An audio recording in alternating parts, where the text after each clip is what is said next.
If you are staying close to home at the moment, then you need to make the most of the locations that are close to you. And that's what we're going to be doing today in this fantastic woodland, very near to where I live. I've got 3 lenses, including this macro lens. I'm going to be keeping it really simple and just searching the woodland, looking for any patterns, textures, colours, and just making the most of what I can find. This was actually the first thing that drew my attention, I think. So we've got like, I think this is sycamore trees, and just like all these trunks just going directly up in a line, and there's a little bit of curvature going on there as well. And then also, check this out. I think I'm going to do this first actually. Look at this. Down here at the bottom, particularly good to me, this texture. I'm going to do this.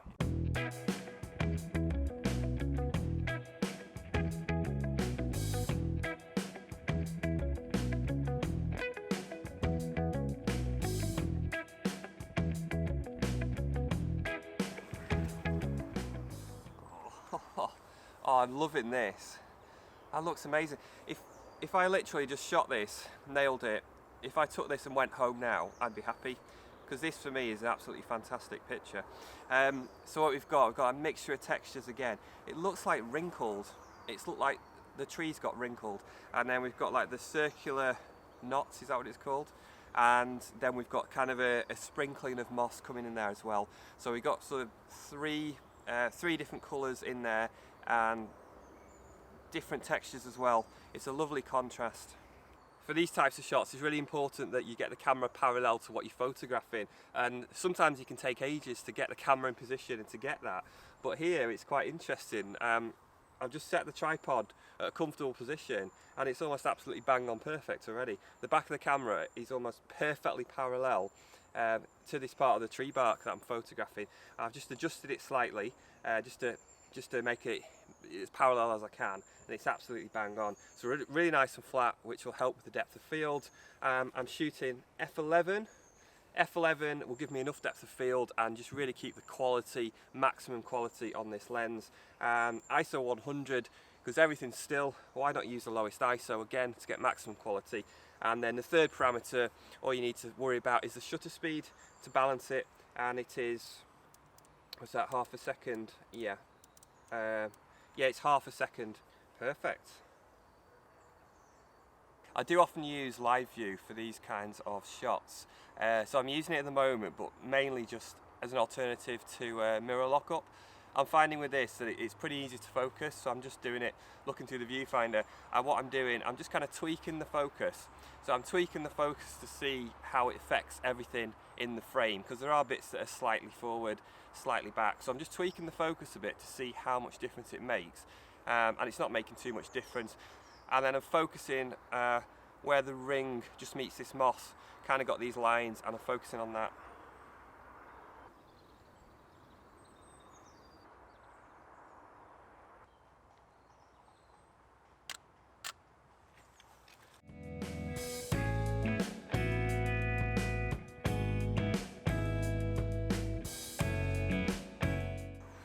Right, massively happy with that.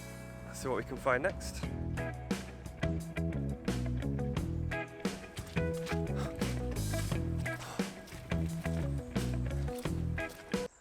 Oh, this tree is incredible.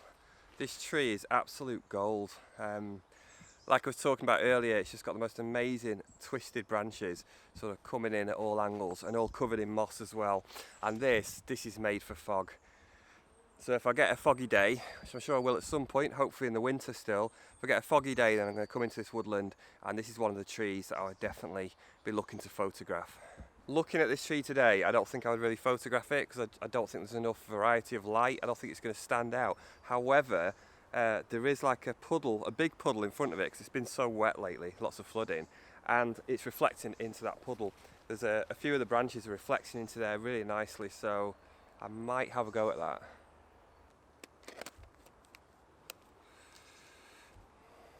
So wide angle lens for this one, 24mm lens.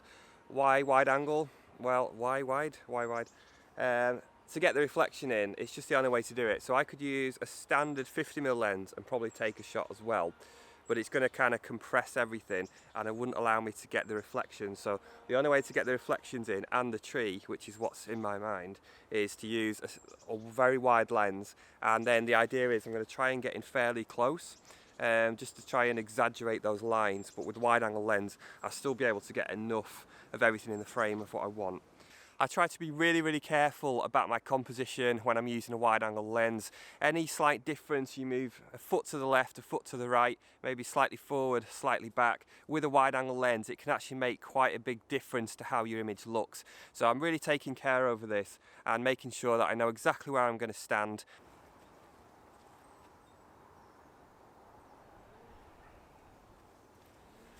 If you're already a subscriber, then make sure you click the bell icon, because otherwise you might not get notifications of new videos. Birds are singing today. Okay, so I've got everything set up. So I did it handheld just to check, decided where I wanted to be for my composition. Sometimes I actually make a mark in the ground with my heel, if I can, and then get the tripod directly above that. So my composition, again, wide angle lens for this. So I've got the tree kind of in the background. I've got the branches of the tree, which just look fantastic. And then also in the foreground, I've got this sort of log. It's like a bit of a fork. So that's adding some foreground in there. And the wide angle perspective is going to really help exaggerate those lines. And also it's going to allow me to include the tree and the reflection, which is the most important thing about this picture. I'm slightly pointing down as well, so that should help, again, sort of exaggerate that perspective that the wide angle lens gives. I've chosen not to go with the polarizer. I really like it as it looks. I've been enjoying just shooting naturally without filters a lot of the time, and I use them way much less now than I used to do. But I think if I use a polarizing filter on this, then it's going to destroy the reflection, and that's the whole point of this picture, is to get the reflection. And it maybe would add too much contrast in the image. So I'm just going to shoot it as it is. Now this is where I am going to use live view. That bird's really, is it a great tit, I think? I'm not sure. This is where I am going to use live view to focus. So I'm going to switch it onto live view. Okay, so here we have the scene, looking good. Light's changed a bit, it's probably a little bit more overcast, if anything. So to focus, it's a good idea to focus about a third of the way into your image for landscape photography. So we've got this log, which I mentioned earlier, this log here in the foreground in the water. So I'm actually going to zoom in on this, just ×5 on here. And I'm just going to focus manually, make sure that it's nice and focused, that's good. And that's it. So 2-second timer on live view, so the mirror's up, so same as mirror lock, 2-second timer. And there we go.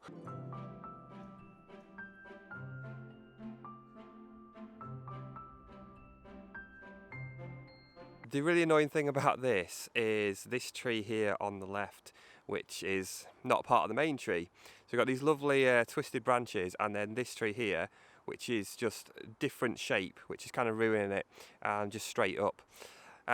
So I've had a look at composition. If I move like slightly to the right, it's the only way to get it out. You move to the right, so you can chop that out a bit, but then you lose the water. So then you come back to the left. You got more water, but you got that tree in there. So it's just one of those that's very difficult. Ideally, that tree just wouldn't be there, but obviously that's just the way it is, and I wouldn't want to change it.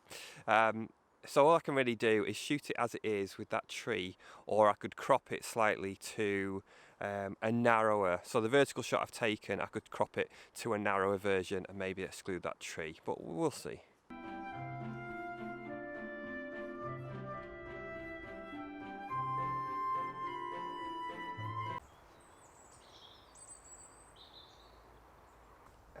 I'm looking at something a bit different now.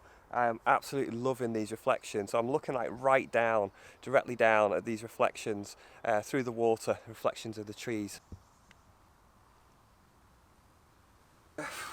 I've tried and I cannot get the tripod in position because where it needs to be with the wide angle lens, I can't keep the tripod legs out of the image. So the only way I can do it is handheld, which isn't too bad. So I've got ISO 800, f5, 125th of a second, so that'll be fine for keeping it steady.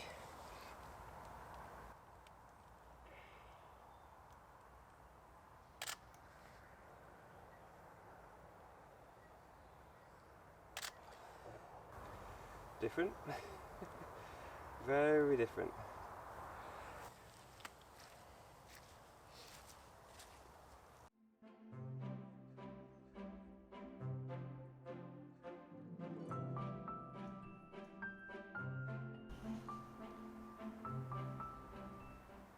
So just a couple of hours close to home in largely very flat overcast light, which has been perfect today.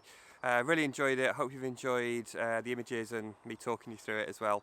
If you liked this video, then check out this one up here, which is something to do with woodlands, and do subscribe to the channel. Until next time, look after yourselves. Thanks for watching.